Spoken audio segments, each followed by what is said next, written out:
আসসালামু আলাইকুম, welcome to my channel. আমি আরিফুল হোসেন আনোয়ার। আজকে আমি এইচএসসি আইসিটি সফটওয়্যার 3 সংখ্যা পদ্ধতি এবং ডিজিটাল ডিভাইসের আরেকটা গুরুত্বপূর্ণ টপিক নিয়ে হাজির হয়েছি, সেটা হচ্ছে লজিক গেট। ওকে, সো লজিক গেট আপনার মাস্ট বি ভালোভাবে বুঝতে হবে। ওকে, সো লজিক গেট বোঝার জন্য ফার্স্ট অফ অল আপনার লজিক গেটের যে ডেফিনেশন বা সংজ্ঞা আছে সেটা বুঝতে হবে। দুই প্রশ্ন হয়, নাও কোয়েশ্চেন ইজ যে লজিক গেট কাকে বলে।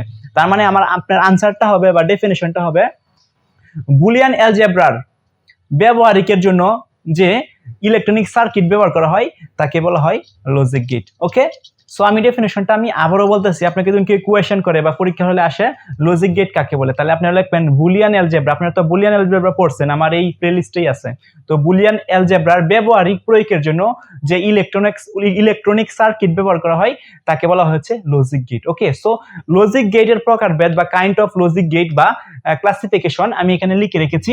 আপনাদের যে বইটা আছে, আপনারা যে ধরনের বই পড়েন না কেন, যে কোনো স্যারের বই পড়েন না কেন, এই লজিক গেটের ক্লাসিফিকেশন দেওয়া আছে। আমি হচ্ছে বেসিক্যালি মাহবুব রহমান স্যারের যে বইটা আছে সেই বইটাই হচ্ছে আমি পড়ানোর চেষ্টা করি স্টুডেন্টকে বা পড়াই। সো মাহবুব রহমানের বইটা যাদের আছে তাদেরকে আমি একটু দেখাই। মাহবুব রহমান স্যারের যাদের বইটা ইউজ করেন তারা হচ্ছে মেবি 276 পৃষ্ঠায় যাবেন, এই যে 276 পৃষ্ঠা। ওকে, সো 276 পৃষ্ঠায় দেখবেন একটা ইয়া দেওয়া আছে, কি বলে, একটা ডায়াগ্রাম দেওয়া আছে লজিক গেটের হচ্ছে প্রকারভেদ। ওকে, সো আমি তো এখানে লিখে রেখেছি বোর্ডে, আমি একটু বুঝাই দিই। লজিক গেটে অ্যাকচুয়ালি বেসিক্যালি প্রথমে প্রিলিমিনারি স্টেপে দুই ভাগে ভাগ করা হয়, সেটা হচ্ছে মৌলিক গেট এবং হচ্ছে যৌগিক গেট। ওকে, সো মৌলিক যে গেটটা আছে এই মৌলিক গেটকে আবার তিন ভাগে ভাগ করা হয়, local NOR gate, AND gate, NOT gate. Okay, NOR gate, AND gate এবং হচ্ছে নট গেট। ওকে, এবং যৌগিক গেটকে আবার দুই ভাগে ভাগ করা হয়, লোকাল সার্বজনীয় গেট এবং হচ্ছে বিশেষ গেট। এবং এগেন সার্বজনীয় গেটকে আবার দুই ভাগে ভাগ করা হয়, একটা লোকা ন্যান্ড গেট, একটা হচ্ছে নর গেট। এবং বিশেষ গেটকে আবার দুই ভাগে ভাগ করা হয়, এক্স নর গেট এবং এক্স অর গেট এবং এক্স নর গেট। ওকে, সো এই হচ্ছে ক্লাসিফিকেশন। এই ক্লাসিফিকেশনটা আপনাদের একটু মাথায় থাকা জরুরি, কারণ হচ্ছে আপনি যে লজিক গেটগুলো পড়বেন বা লজিক গেটগুলো পড়ার আগে একটা স্টুডেন্টের বেসিক যে এই ক্লাসিফিকেশনটা আছে, কোন গেট থেকে কোনটা আসছে বা কোনটাকে কিভাবে ভাগ করছে, আপনারা যদি এটা মাথায় থাকেন, মানে মাথায় রাখেন, তাহলে হচ্ছে পরবর্তী যে সময় আপনি লজিক গেট করবেন, এই লজিক গেটটা মানে আন্ডারস্ট্যান্ডিং বা সলিড একটা ধারণা আসবে আপনার ব্রেনের মধ্যে, অটোমেটিকলি ইনস্টল হয়ে যাবে। সো সবার কাছে আমার রিকমেন্ডেশন হচ্ছে যে আপনাদের যে কোনো বইও আছে অথবা আমার এই ডায়াগ্রামটা আপনারা তুলতে পারেন, একটা স্ক্রিনশট নেন।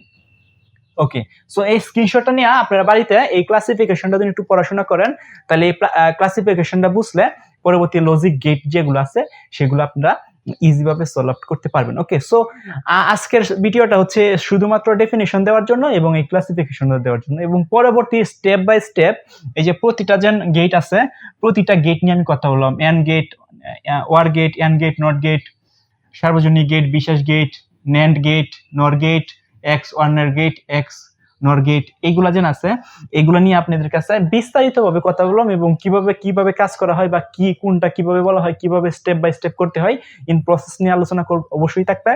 সো ডেফিনেশনটা আমি আবারও বলতেছি, লজিক গেট কাকে বলে মনে রাখবেন, বুলিয়ান অ্যালজেব্রায় ব্যবহারিক প্রয়োগের জন্য যে ইলেকট্রনিক সার্কিট ব্যবহার করা হয় তাকে বলা হচ্ছে লজিক গেট। ওকে, সো এই হচ্ছে ক্লাসিফিকেশন। আজকের ক্লাসটা এতটুকুই থাকবে, এবং যে পরবর্তী যে আমার টিউটোরিয়াল গুলো আসবে এই সবগুলা টিউটোরিয়াল গুলো হচ্ছে এখন এই লজিক গেটের উপরে হবে, কারণ আপনারা জেনে থাকবেন এই লজিক গেটের উপর থেকে পরীক্ষা হলে মাস্ট বি কোয়েশ্চেন আসে। সো আমার প্রসেসটা থাকবে এই লজিক গেটটা আপনাদেরকে ভালোভাবে বুঝিয়ে দেওয়ার, এবং যাতে করে ফার্দার আপনি লজিক গেটটা একদম ইজি ভাবে সলভ করতে পারবেন পরীক্ষার হলে এবং সুন্দরভাবে আনসার করতে পারেন। আর সুন্দরভাবে যদি আপনি আনসার করতে মানে পারেন, তাহলে আপনি একটা তৃপ্তি আসবে এবং আমারও একটা ভালো লাগবে যে সুন্দরভাবে পরীক্ষার হলে আনসার করতে পারছেন। তো সে পর্যন্ত সবাই ভালো থাকবেন, সুস্থ থাকবেন, দেখা হবে অন্য কোনো একটা ভিডিওতে। আল্লাহ হাফেজ।